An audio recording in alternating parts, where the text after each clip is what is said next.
না দিনে দিনে এই কলির জীবের ধৈর্য শক্তি এত কমে যাবে যে এদের আর মোটা মোটা বই পড়ার ধৈর্য শক্তি থাকবে না। তাই যদি না হবে একবার বিচার করে দেখবেন মায়েরা, আগেকার দিনে ঘরে ঘরে বয়স জ্যেষ্ঠা আমার ঠাকুমা, পিসিমা, জেঠিমা, মাসিমা যিনারাই থাকতেন না কেন, তিনারা প্রত্যেক দিন সন্ধ্যাবেলায় নিজ নিজ মন্দিরে সন্ধ্যা প্রদীপ প্রজ্বলিত করে তারা সকলে মিলে একত্রিত হয়ে রামায়ণ, মহাভারত, গীতা নিয়ে বসতেন অধ্যয়ন করতে। যায়নি তাই গৌর হরি। এবার একটা এখনকার দিনের মাইদের কথা বলি। এখনো কিন্তু ঘরে ঘরে বয়স জ্যেষ্ঠ এবং বয়স কনিষ্ঠা আমার ঠাকুমা, পিসিমা, জেঠিমা, মাসিমা, কাকিমা সকলেই রয়েছেন। আবার আপনারাও কিন্তু প্রত্যেক দিন সন্ধ্যাবেলায় নিজ নিজ মন্দিরে শ্রদ্ধা প্রদীপ প্রজ্বলিত করেন তো? কিন্তু এখনকার দিনের মায়ের আগেকার দিনের মায়েদের মতো সন্ধ্যাবেলায় সন্ধ্যা প্রদীপ প্রজ্বলিত করে আর কিন্তু কেউ একত্রিত হয়ে রামায়ণ, মহাভারত, গীতা নিয়ে বসেন অধ্যয়ন করতে। ও মায়েরা, বসা হয়, বসা হয়, জানি। তাই বলে বলছি না এখনকার মাইদের কাজ নেই, এখনকার মাইদেরও কাজ আছে। এখনকার মাইদের কাজ কি? সন্ধ্যা প্রদীপ জেলে একবার ঘড়ির কাঁটার দিকে চেয়ে দেখে নেন কখন সন্ধ্যা 6টা বাজলো, টিভিতে জি বাংলা অথবা স্টার জলসা খুলে নিয়ে সিরিয়াল দেখতে আরম্ভ করবো। নিতাই গৌর প্রেমানন্দে হরি হরি হরি। মানতে পারলি না তো? এত বড় বিদগ্ধ পণ্ডিত ছিলেন ভগবান শ্রী গৌর সুন্দর, যার পাণ্ডিত্যের সুখ্যাতি অতি অল্প সময়ের মধ্যে সারা ভারতবর্ষ তথা বিশ্বের মাঝারে ছড়িয়ে পড়েছে। এত বড় পণ্ডিত হয়েও ভগবান মহাপ্রভু আমাদের মতো সাধারণ কলির জীবের জন্য কিন্তু একখানি গ্রন্থ রচনা করে যান। তিনি কি পারতেন না ভগবান হয়ে একখানি কলির জীবের জন্য গ্রন্থ রচনা করতে? কিন্তু তিনি লিখলেন। আজ পর্যন্ত কেউ বলতে পারবেন না মহাপ্রভুর লেখা গ্রন্থ আপনারা দর্শন করেছেন বা পাঠ করেছেন। তাহলে তিনি লিখলেন না কেন? কারণ তিনি জানতেন আমার লেখাটা বিফল হয়ে যাবে। আমার লেখা গ্রন্থ কলির জীব আলমারিতে সাজিয়ে রাখবে, সেখান থেকে বাহির করে পড়ার ধৈর্য শক্তি কলির জীবের থাকবে না। তাই তিনি কোনো গ্রন্থ রচনা করলেন না। কিন্তু মনে মনে বাসনা, এহানো কলির জীবকে তো উদ্ধার করতে হবে। তাই কলির জীবকে উদ্ধারের বাসনা নিয়ে, কলির জীব যেমন সহজ সরল, তদ্রূপ ভগবান মহাপ্রভু কলিযুগে একটা সহজ সরল খেলা খেললেন, যে খেলার মাধ্যমে কলির জীব উদ্ধার হলেও হতে পারে। তাহলে যে খেলাটা ভগবান মহাপ্রভু কলির জীব উদ্ধারের জন্য খেললেন, এই খেলাটা কিন্তু কলিযুগের শ্রেষ্ঠ খেলা। তাহলে বলতে পারবে মায়েরা কলিযুগের শ্রেষ্ঠ খেলা কি খেলা? বলতে পারবে? ক্রিকেট। ওই কলিযুগের শ্রেষ্ঠ খেলা কি খেলা? এই দেখো, ফ্রি ফায়ার। কি খেলা? ক্রিকেট।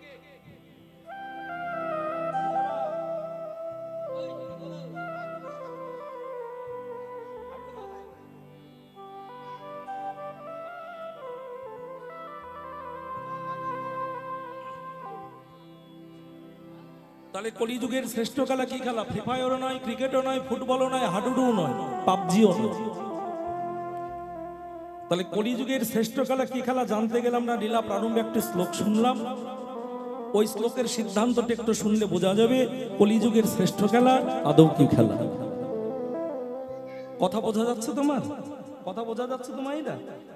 তাহলে শ্লোকটা একবার শুনি। কৃতে যদ্ধায়তে বিষ্ণু ত্রেতায়াং যজতে মখ তাপরে পরিচর্যায়ং কলো তদৎ হরিনাম সংকীর্তনা। হরিনাম সংকীর্তনা।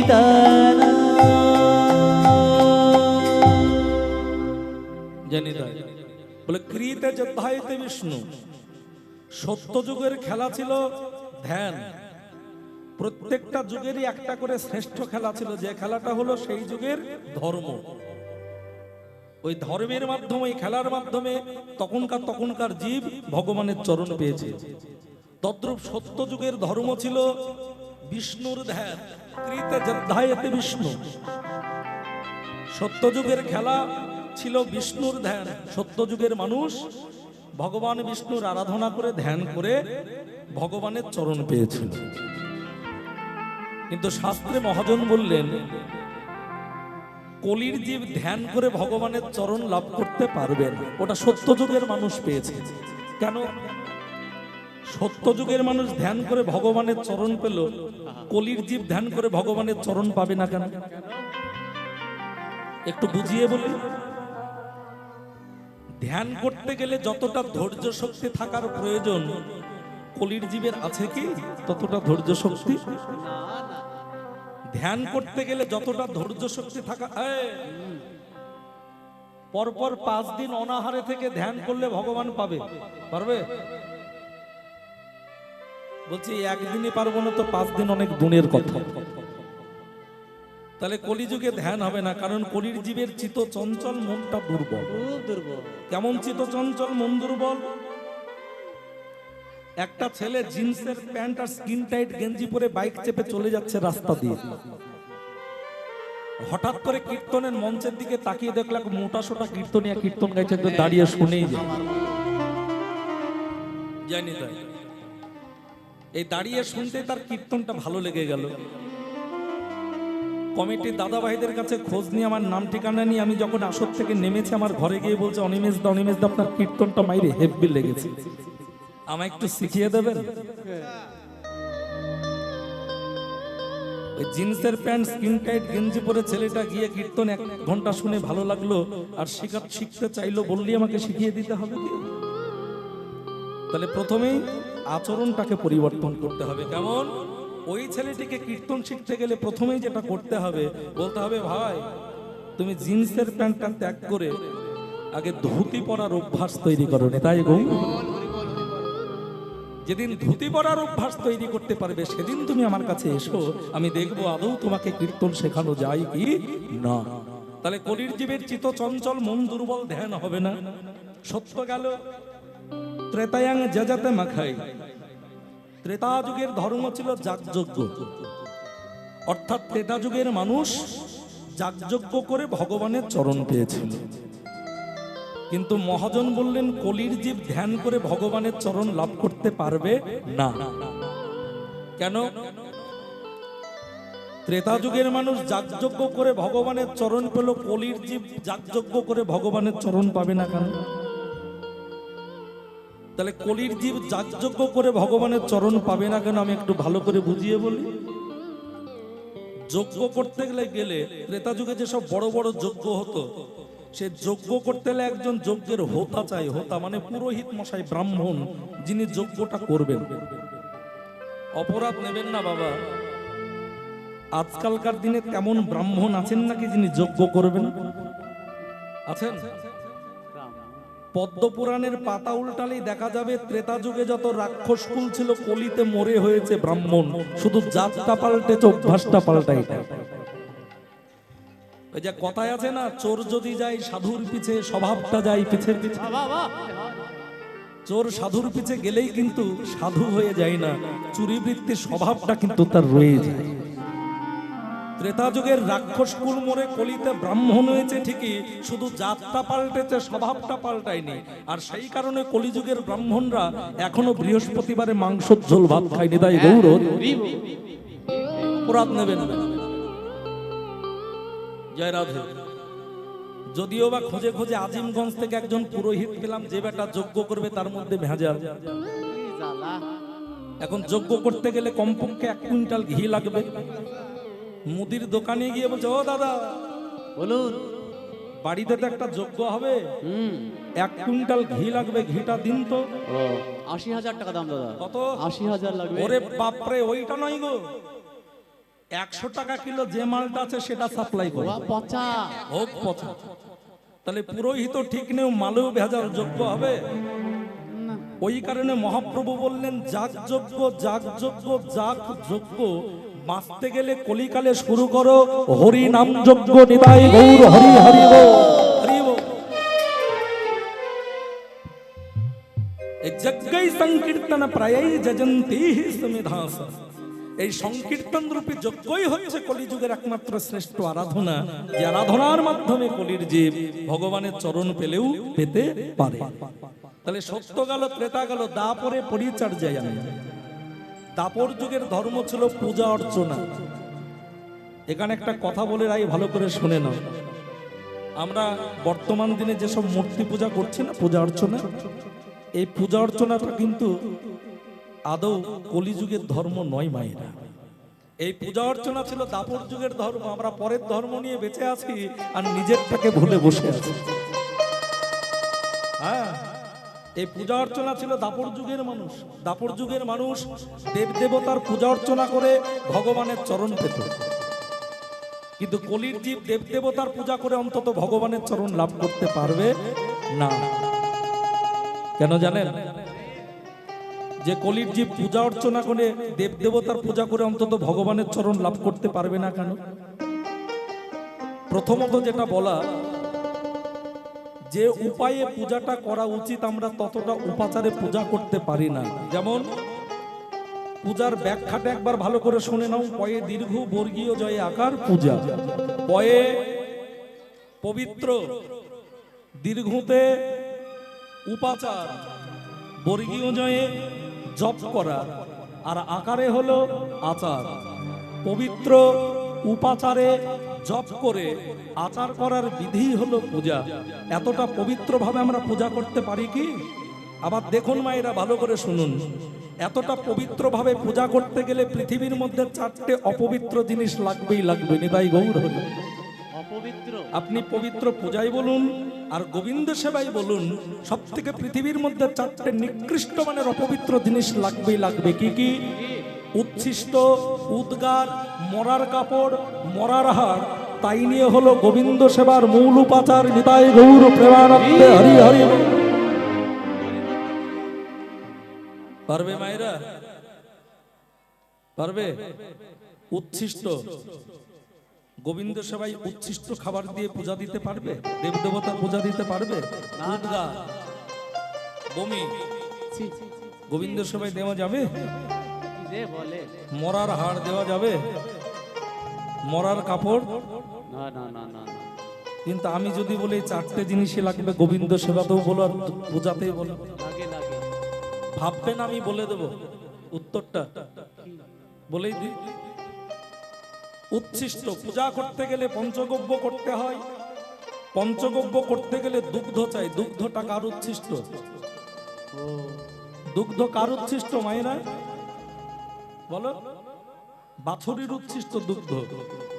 তাহলে উচ্ছিষ্ট একটা গেল। উদ্গার, পূজা করতে গেলে মধু চাই। মধু কার উদ্গার? লাইফ সায়েন্সের কথা। কার উদ্গার? মধু।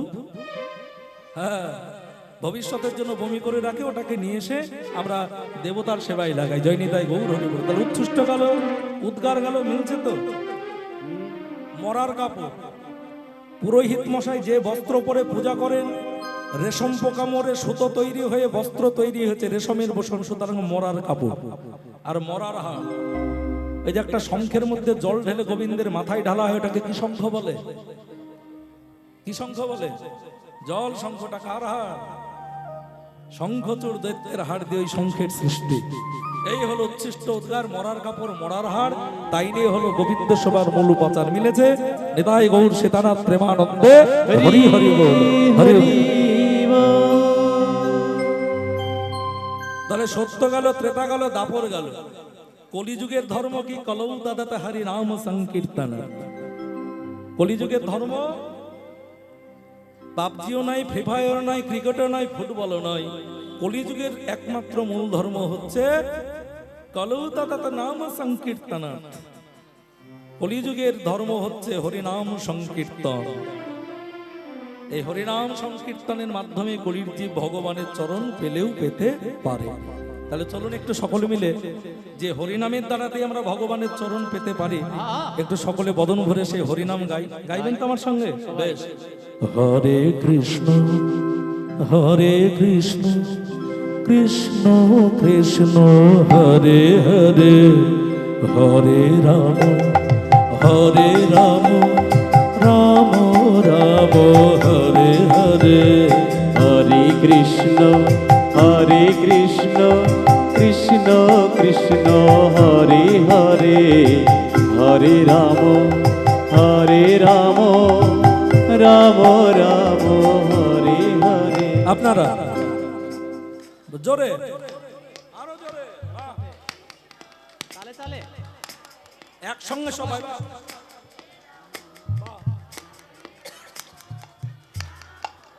আরেকবার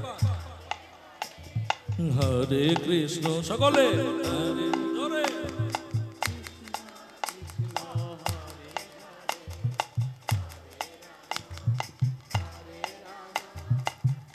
এবার পরের লাইনটা আমি করি, তারপর তোমরা করবে।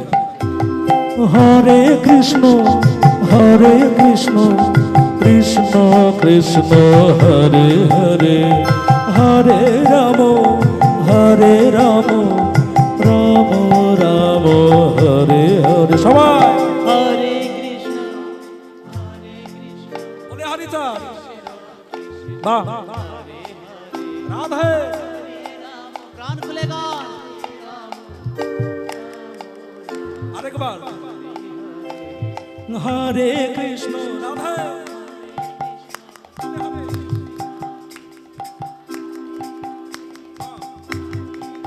বলে হরিতা। এবার একসঙ্গে সকলে হরে কৃষ্ণ কৃষ্ণ কৃষ্ণ হরে হরে, হরে রাম রাম রাম হরে হরে। হরি বল। হরে কৃষ্ণ কৃষ্ণ কৃষ্ণ হরে হরে, হরে রাম রাম রাম হরে হরে। হরে কৃষ্ণ কৃষ্ণ কৃষ্ণ হরে হরে, হরে রাম রাম হরে হরে। হরে কৃষ্ণ কৃষ্ণ কৃষ্ণ হরে হরে, হরে রাম রাম রাম হরে হরে। হরে নাম নামৈব কেবলম কলৌ নাস্তেব নাস্তেব নাস্তেব গতিরন্যথা। হরিনাম ছাড়া কলির জীবের উদ্ধারের কোনো গতি নাই, গতি নাই, গতি নাই। ওই জন্য সকলের চরণে অনুরোধ, 24 ঘন্টার মধ্যে অন্তত 24টা মিনিট সময় পেলেও বদনে হরিনাম গাও, কৃষ্ণ নাম গাও, তবেই যদি নরজন্মের ধন্য হয়, তার আগে কিন্তু কখনো নয়। সেই হরিনামকে শিরোধার্য করে আমরা সাধন করব বর্তমান পরিবেশিত লীলা, ফেরত গোষ্ঠ লীলা তৎ ভাবাচিত শ্রী গৌরচন্দ্র। তাহলে মহাপ্রভুর ভাবটা কেমন না, সুরধুনির তীরে আজ গৌর কিশোর, সহচর গণ মিলি গোনা আনন্দে বিভোর। মহাপ্রভু অগণিত ভক্তগণকে সঙ্গে লয়ে সুরধ্বনির তীর আলো করে কলিযুগের শ্রেষ্ঠ খেলায় মাতা হরা। ভাবটা কেমন, খেলো এ বিনোদ খেলা,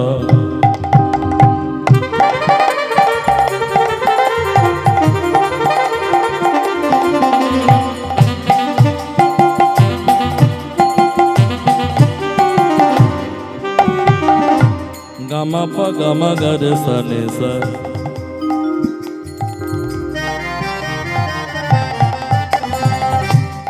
নে সা গামা পা,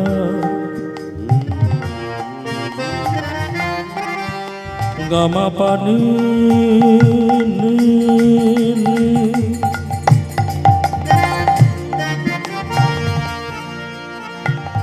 গামা পা নি দা পা, গামা পা গামা গরে সনে সা। যা যার আপন মন্দির। আসলে যে রাগের উপরে পদাবলীটা গাওয়া হলো এটা ভীমপলশ্রী রাগ। যারা রাগ শেখে তারা বুঝতে পারবে, এটা ভীমপলশ্রী রাগের বন্দেজ। যা যার আপন মন্দির, যা যারে আপন মন্দিরে যা। এই ভীমপলশ্রী রাগের উপরে খুব সুন্দর সুন্দর গান আছে। আমি একটা গানের লাইন শোনাচ্ছি আমার মায়ের গান দিয়ে। ওগো সখা তো সলিলে ডুবে মরে শ্যামা, দোষ কারো নয় গো মা। ওগো শকাত্ত সলিলে উলুধ্বনি মায়েরা হারি হারি ডুবে মরি শ্যামা দোষ কার নাই গো মা। আর একটা গানও আছে এই ভীমপলশ্রী রাগের উপরে, ওটাও মায়ের গান। সকালবেলাতে গিয়েছি, ভেবে দেখ মন কেউ কারো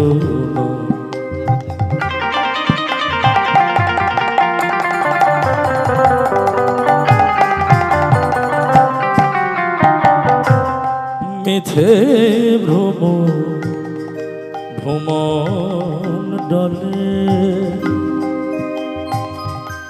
ভেবে দেখো কেউ কারো নয় মিছে ভ্রম ভ্রমণ্ডলে গামা পা গামা গরে সানে সা। আবার পদাবলিতে ফিরে আসি, খেলো এ বিনোদ খেলা আমার গোরা বন মালি।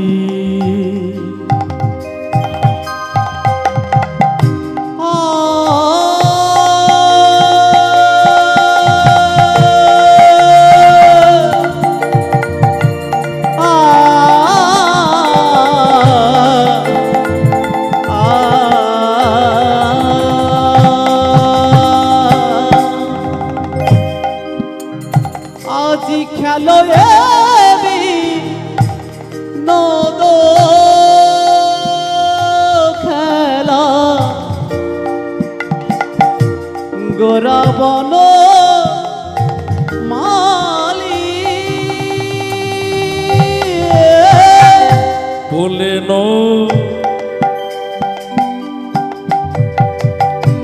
বিহার বিহার বিহার করে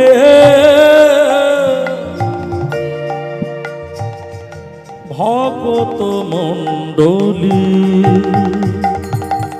আজ ভুলিন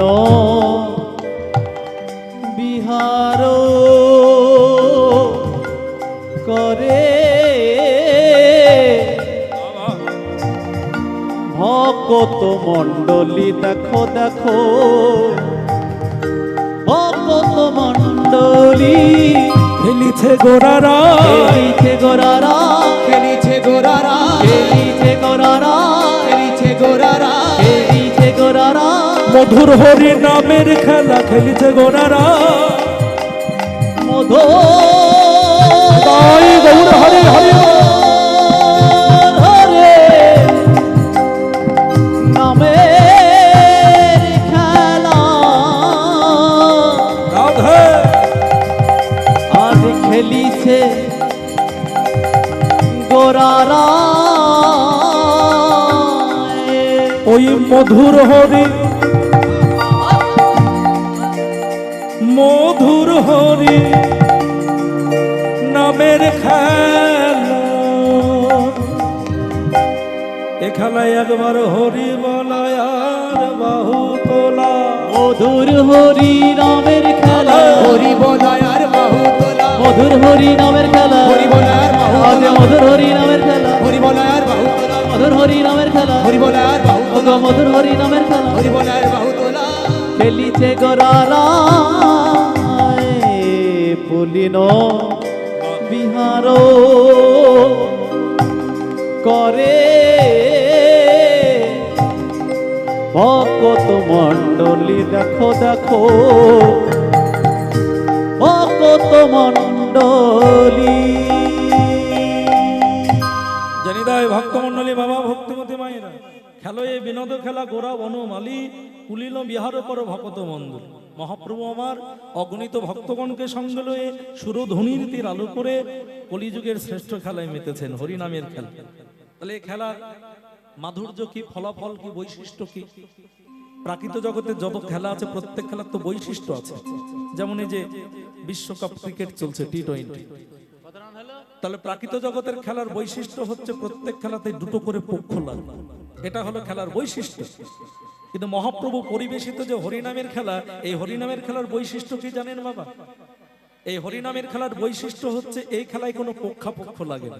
আপনি একলাও হরিনামের খেলা খেলতে পারেন, আপনি 10 জন মিলেও হরিনামের খেলা খেলতে পারেন, আবার লক্ষ লক্ষ ভক্ত মিলেও আপনি হরিনামের খেলা খেলতে পারেন। এটা হলো হরিনামের খেলার বৈশিষ্ট্য। ফলাফল কি? এই খেলার ফলাফল তো কিছু আছে। প্রাকৃত জগতের খেলার ফলাফল হচ্ছে এক পক্ষ জেতে মনে আনন্দ পায়, আরেক পক্ষ হেরে যায় সে মনে দুঃখ পায়। কিন্তু মহাপ্রভু পরিবেশিত হরিনামের খেলা, এই খেলার ফলাফল কে জানো মায়েরা? বলি এ খেলায় কেউ হারে না,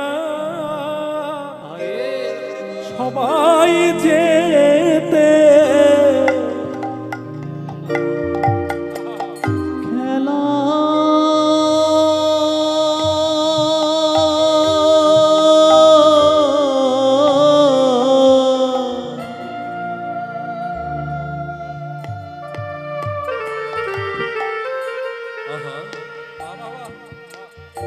এ খেলায় কেউ হারে না,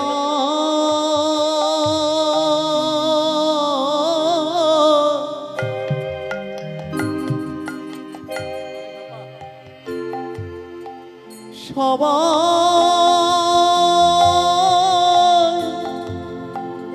যেতে।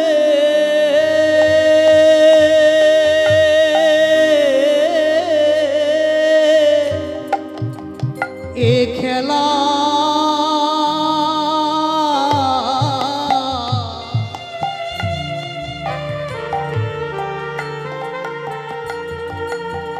কেউ হারে না,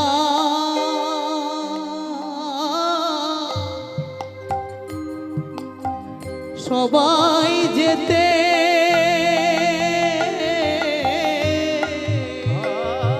যারা হরি নামে হরিবোল হরিবোল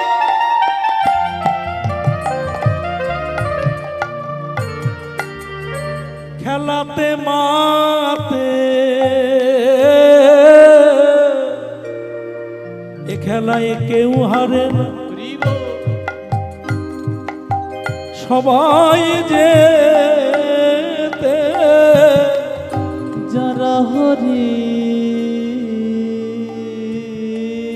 নামে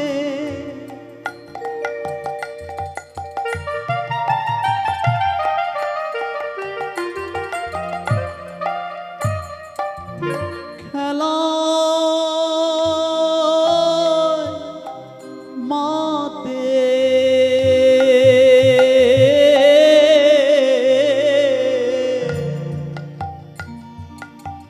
এ খেলাই কেউ হারে না,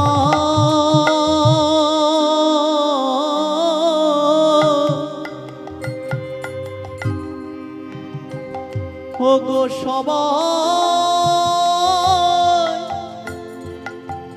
যেতে।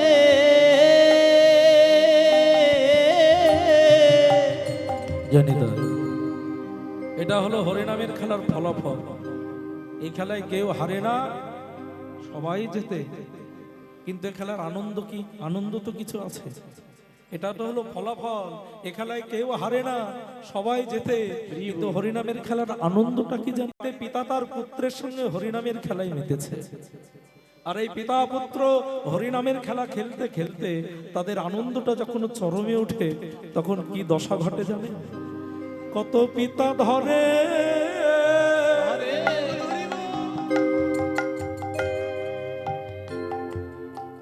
পুত্রের চরণ,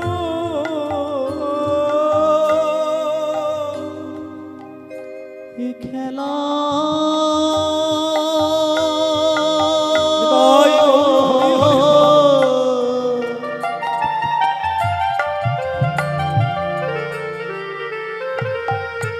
এ খেলায় পিতা ধরে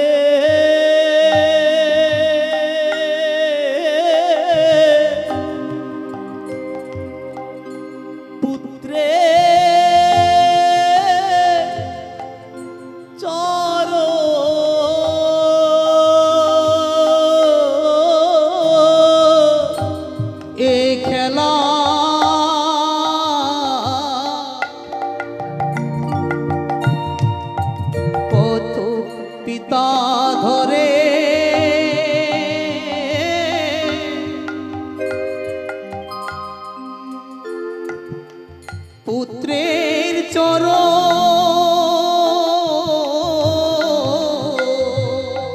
তাদের দিব্য স্মৃতি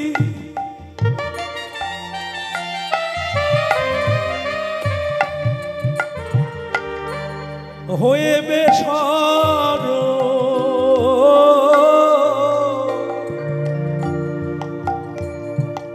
এ খেলায় কত পিতা ধরে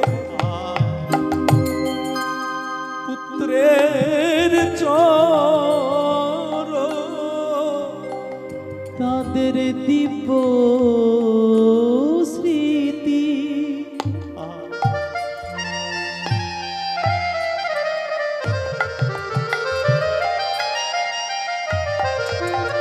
হয়ে বেসর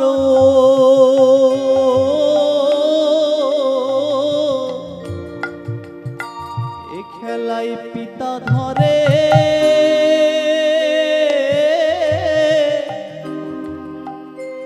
পুত্রের চর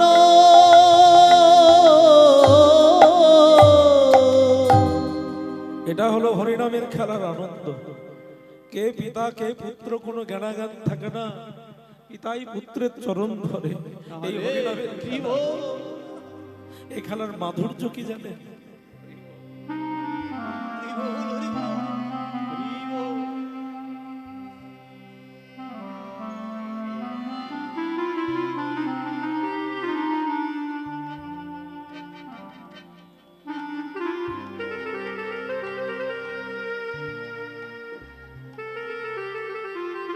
এ খেলার মাধুর্য কি জানো মায়েরা? এটা তো হলো খেলার আনন্দ, পিতা পুত্রের চরণ ধরে। কিন্তু মাধুর্য কি? এই পিতা পুত্র হরিনামের খেলা খেলতে খেলতে তাদের আনন্দ যখন চরম থেকে চরম তরসি করে উঠে যায়, এই খেলার মাধুর্যে তারা কি করে জানো? তারা করে ধরা ধরিয়া জড়া জড়ি করে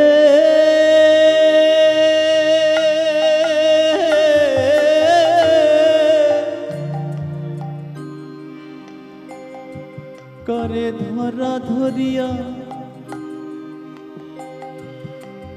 গো জড়া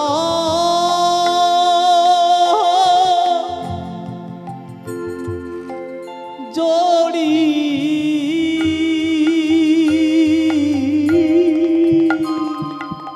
করে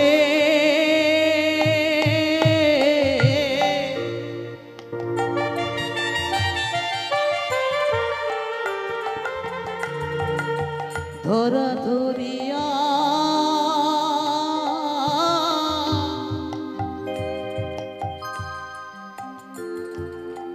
জড়া জড়ি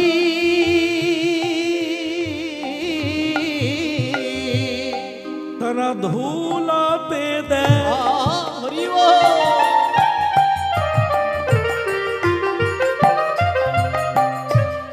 গড়া গড়ি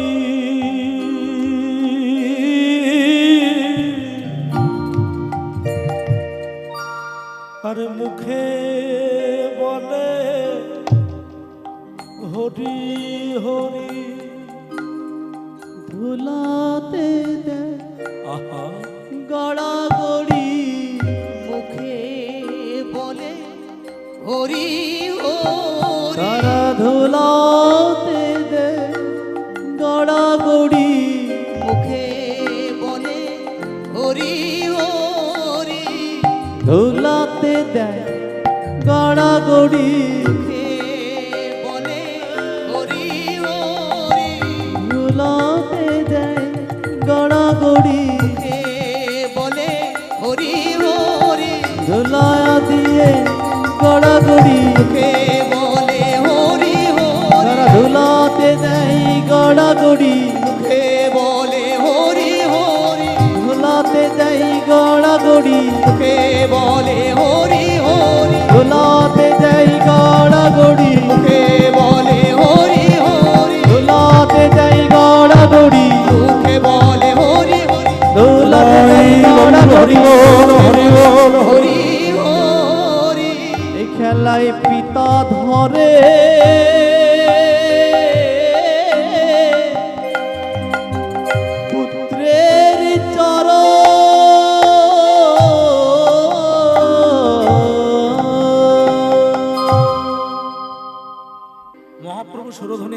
করে জানি তাই গৌর হরি বল অগণিত ভক্তগণকে সঙ্গে লয়ে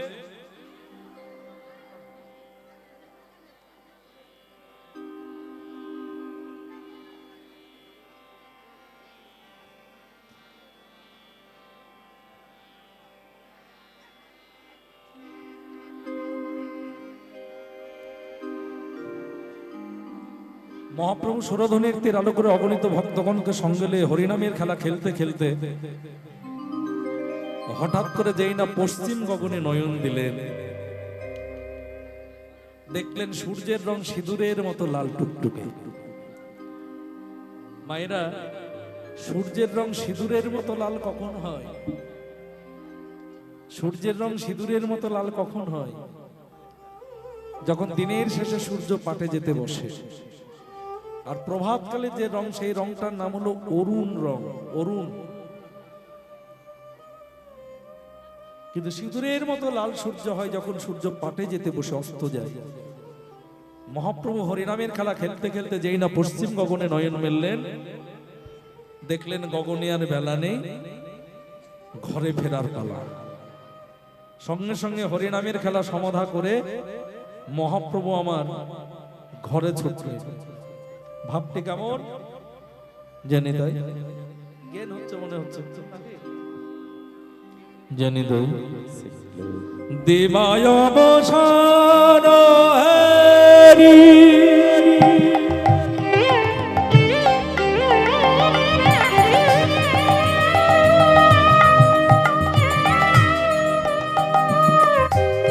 প্রভু আমার গৃহেতে চলিল,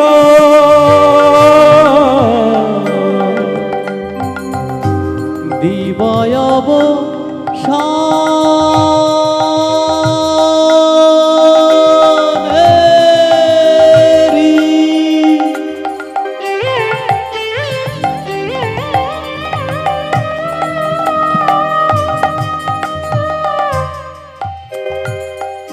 গৃহেতে চলিল,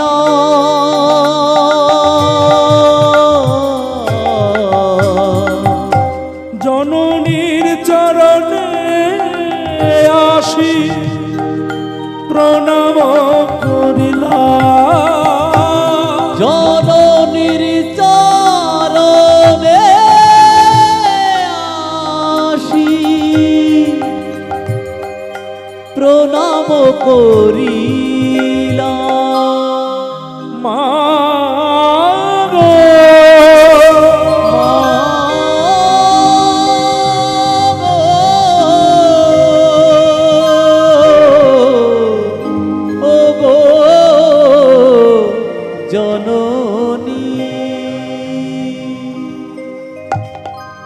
দিনের শেষে ভগবান মহাপ্রভু আমার হরিনামের খেলা সমাধা করে মা মা করতে করতে ঘরে ফিরে এসে হতভাগিনী জনম দুঃখিনী জননী সচীদেবীর চরণে একটা আছাড় খেয়ে পড়ে প্রণাম করলেন।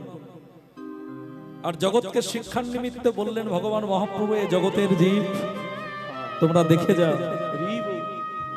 আমি সকল জগতের প্রণম্য হয়েও তিনি তো ভগবান, সকলের প্রণম্য।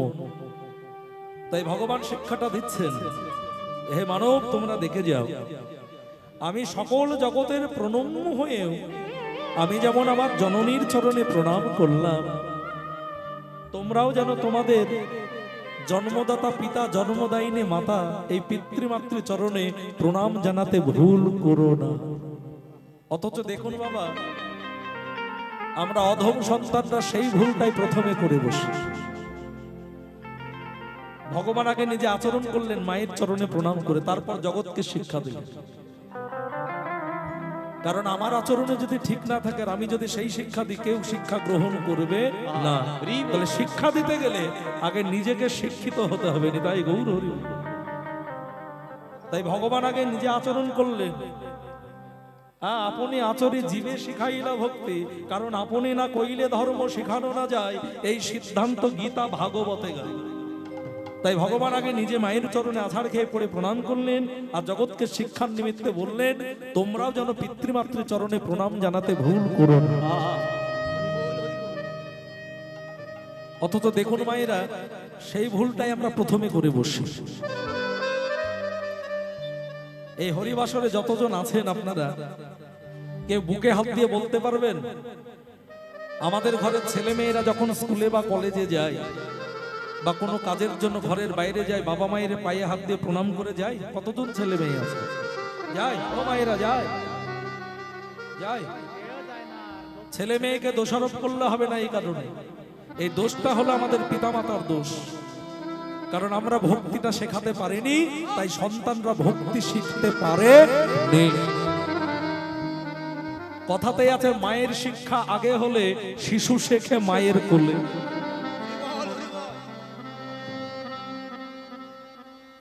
কি করে শিখবে? গোড়ায় গলদ দায়ী, গোড়ায় গলদ দায়ী। ভক্তিটা শিখবে কোথার থেকে? কেমন গোড়ায় গলদ একটু বলি। আগেকার দিনে ভারতবর্ষের মাটিতে কত ভালো ভালো সন্তান জন্ম নিয়েছে। কবিগুরু রবীন্দ্রনাথ ঠাকুর, বিদ্রোহী কবি কাজী নজরুল ইসলাম, ঈশ্বরচন্দ্র বন্দ্যোপাধ্যায়, বিনয় বাদল দীনেশ, আচার্য প্রফুল্ল চন্দ্র রায়, আরো কত শত সন্তান জন্ম নিয়েছে এই ভারতবর্ষের মাটিতে। এখন আর আনাচে কানাচে একটি ভালো সন্তান জন্ম নিচ্ছে? কি করে জন্মাবে? মানুষ তৈরির কারিগরটাই তো ভেজালে পরিপূর্ণ হয়ে গেছে। নিতাই গৌর হরি। অপরাধ নেবেন না কেউ মায়ের, আমাকে বাদ দিয়ে বলছেন, আমিও কিন্তু তার মধ্যে একজন। জানি তাই গৌর হরি বল। আমাকে বাদ দিয়ে বলছি না, আমাকে দিয়েই বলছি। আমাকে ধরে নেবেন আপনাদের সঙ্গে আমি যে কথাগুলো বলছি। কি করে জন্মাবে ভালো সন্তান?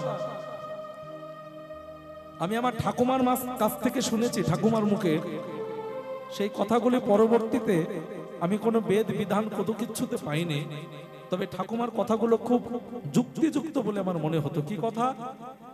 আগেকার দিনের মায়েরা অন্তঃসত্ত্বা হলে, গর্ভবতী হলে সেই মাকে রামায়ণ মহাভারত পড়তে দেওয়া হতো। নিজেরা না পড়তে পারলে অপরকে দিয়ে পড়াতো, সামনে বসে বসে শুনতো। শুধু তাই নয়, সেই অন্তঃসত্ত্বা মাকে হরিবাসরে নিয়ে আসা হতো হরিনাম শ্রবণ করানোর জন্য। আবার সেই অন্তঃসত্ত্বা মা যে ঘরের মধ্যে থাকতেন, সেই ঘরের চার দেওয়ালে মহাপুরুষের ছবি ঝুলিয়ে ওই দিকে তাকাতে বলা হতো, যাতে গর্ভের সন্তানটি ওই রকম মহাপুরুষের মতো হয়। হৃদয় গৌর প্রেমানন্দ হরি হরি।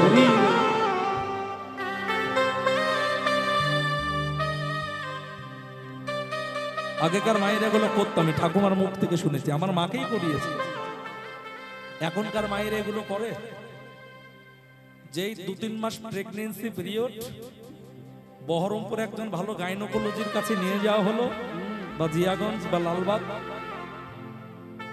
রক্ত পরীক্ষা করে বড় বড় করে বলে দিল, মায়ের আমার সম্পূর্ণ বেড রেস্ট প্রয়োজন। পরের দিন টাকা যাবে কোথায়? গীতা ভাগবত পড়া দূরের কথা, হরিবাসরে যাওয়া দূরের কথা, মহাপুরুষের ছবি দেখা দূরের কথা, খাটের উপরে বসে টিভির রিমোটটা হাতে করে টিভির পর্দায় যত খুন ধর্ষণ রাহাজানি দর্শন করলো। গর্ভের সন্তান ভালো হবে? আপনারাই বলুন না, ভালো হবে গর্ভের সন্তান? অত সহজ নয় মা। বিদ্যাসাগর বিদ্যাসাগর করলে হবে না, আসলে দেখতে হবে মা ভগবতী জাতটা কত সুন্দর, কেমন মা হলে তবে বিদ্যাসাগরের মতো একজন ভালো রত্নের জন্ম দেওয়া যায়। জানেন, এই বিদ্যাসাগরের মা ভগবতী দেবী তার জলজন্ত দৃষ্টান্ত। বিদ্যাসাগরের জীবনী থেকে একটা ছোট্ট দৃষ্টান্ত তোমাদের বলি, যে কেমন মা হলে তবে ভালো সন্তানের জন্ম দেওয়া হয়। জেনে তাই খোনা খোনা আওয়াজটা হয়ে গেল একটু। জেনে তাই হরে কৃষ্ণ, জয় রাধেশ্যাম। তাহলে কেমন মা হলে তবে বিদ্যাসাগরের মতো সুসন্তানের জন্ম দেওয়া যায়? এরকম ভালো করে মন দিয়ে শুনুন। আপ ডাউন করছে, মনিটর বন্ধ হয়ে যাচ্ছে মাঝে মাঝে। বিদ্যাসাগরের জীবনী থেকে ছোট্ট করে একটা কথা আপনাদের বলি। ছেলে প্রথম চাকরি পেয়েছে, আর প্রথম চাকরি পাওয়ার পর যেদিন প্রথম মাসের মাইনাটা হাতে পেল, প্রথম মাসের মাইনা হাতে পেয়ে সন্তান মায়ের জন্য কেঁদে উঠল, যে মা নিজে না খেয়ে তার মুখের খাবার আমার মুখে তুলে দিয়ে আমাকে তিলে তিলে মানুষ করে তুলেছে। আমি প্রথম মাসের মাইনাটা সেই মায়ের চরণে যদি উৎসর্গ করতে পারি, আমার সন্তান ধর্মটা ধন্য হয়ে যাবে, আমার সন্তান ধর্মটা ধন্য। এই বলে ছেলে প্রথম মাসের মাইনা দিয়ে ভালো একটা সোনার দোকানে গিয়ে মায়ের জন্য একজোড়া ভালো সোনার বালা তৈরি করে এনে মায়ের হাতে দিয়ে বলল, মা দেখো তো পছন্দ হয়েছে কিনা।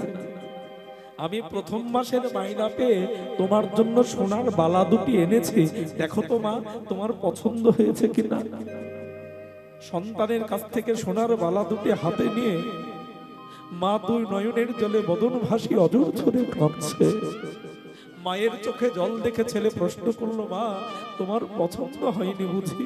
খোকা, খোকা রে, আমার খুব পছন্দ হয়েছে বাবা, পছন্দ হয়েছে। তবে তুমি কাঁদছো যে? কাঁদছি কেন জানিস বাবা?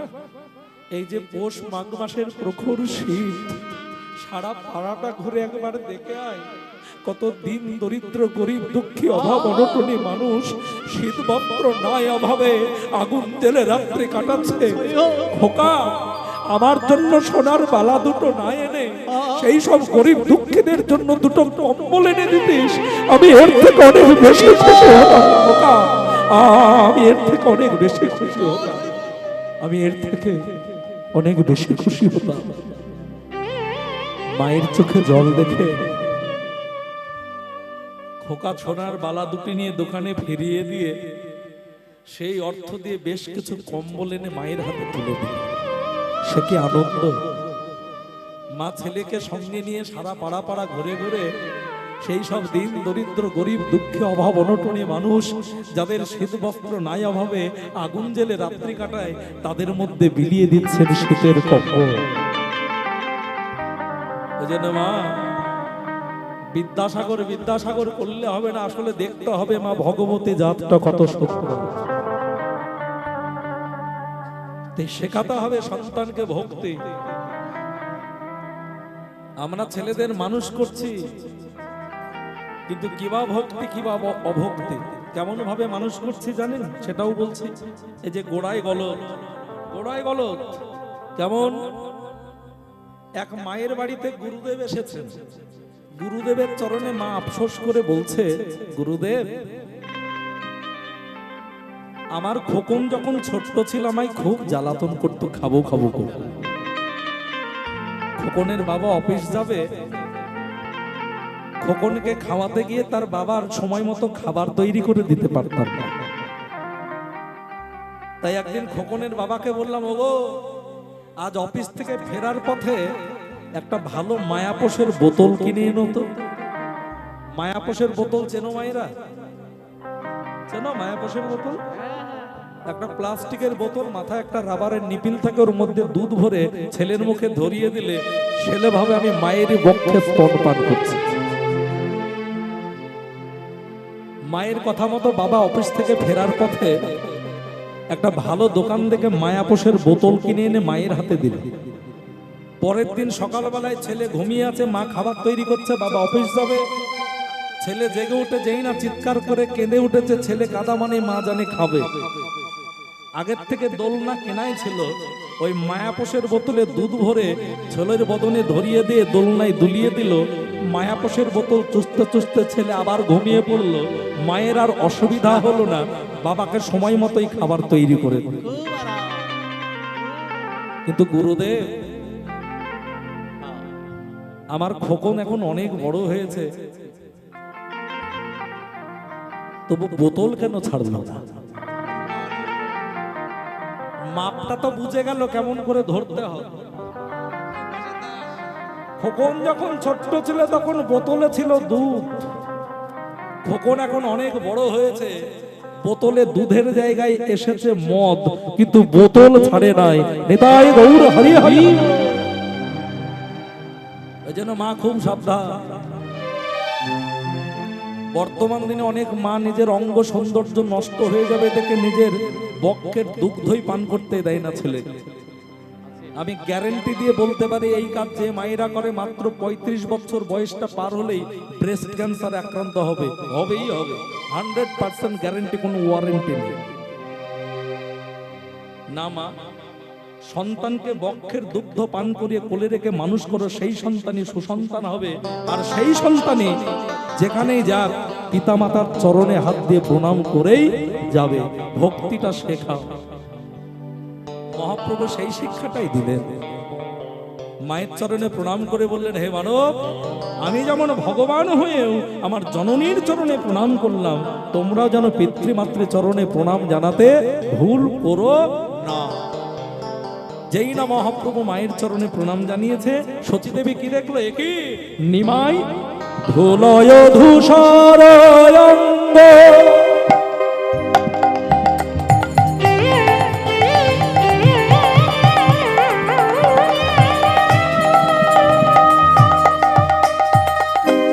গদ গদ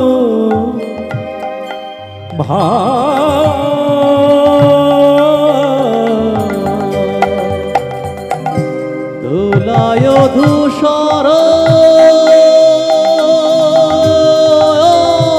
অঙ্গ,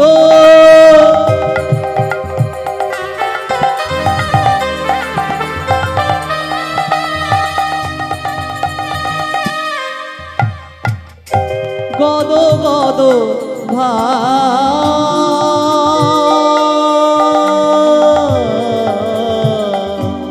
কি নিমাই? সতীদেবী বলছে, এমন সর্বাঙ্গে ধুলা মেখেছিস কেন বাবা? তুই নিজে নিজে ধুলা মেখেছিস না কেউ তোকে ধুলা লাগিয়ে দিয়েছে? নরহরি নরহরি ছুটতে ছুটতে এসে যেই না দাঁড়িয়েছে, সতীদেবী বলল, নরহরি, আমি কি তোর সঙ্গে আমার নিমাইকে এই ধুলো মাখার জন্য পাঠিয়েছিলাম? আমি না বলেছিলাম, দেখো রে বাপ নরহরি থেকে গৌরের কাছে, আর একই অবস্থা হয়েছে, সোনার বরণ গোরা আমার ধুলাই পড়ে পাচ্ছে। ছি ছি ছি ছি।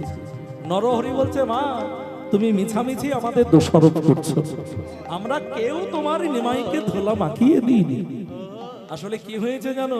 তোমার নিমাই একটা নতুন খেলা শিখেছে, সেই খেলাটা হলো হরি নামের খেলা। এই সারাদিন ধরে হরি নামের খেলা খেলে আর নবদ্বীপের পথে ঘাটে গড়াগড়ি যায়। ধুলাই আপনি মাখে মা, ধুলা নিতাই গৌর হরি মাখে মা, ধুলাই আপনি মাখে মা, ধুলায় আপনি মাখে মা, হরি নামের খেলা ও খেলতে খেলতে ধুলা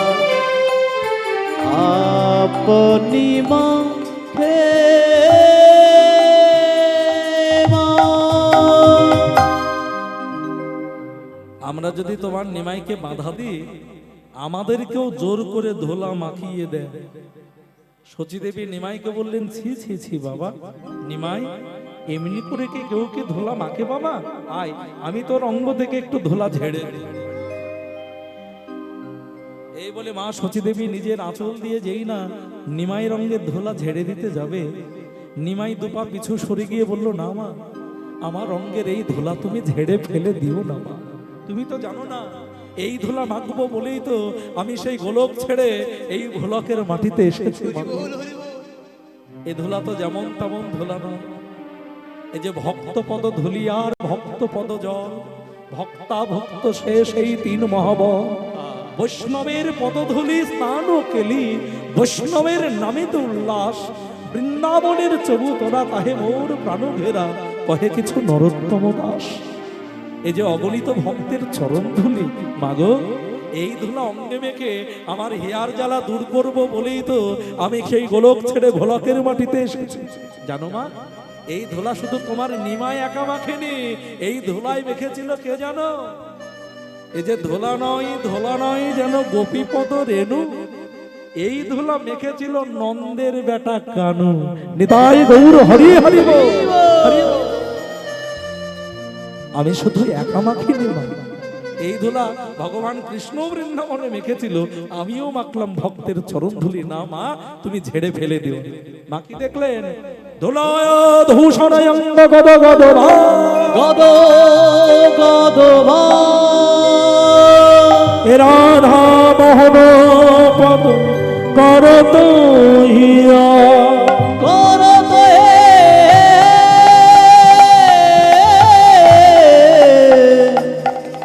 করত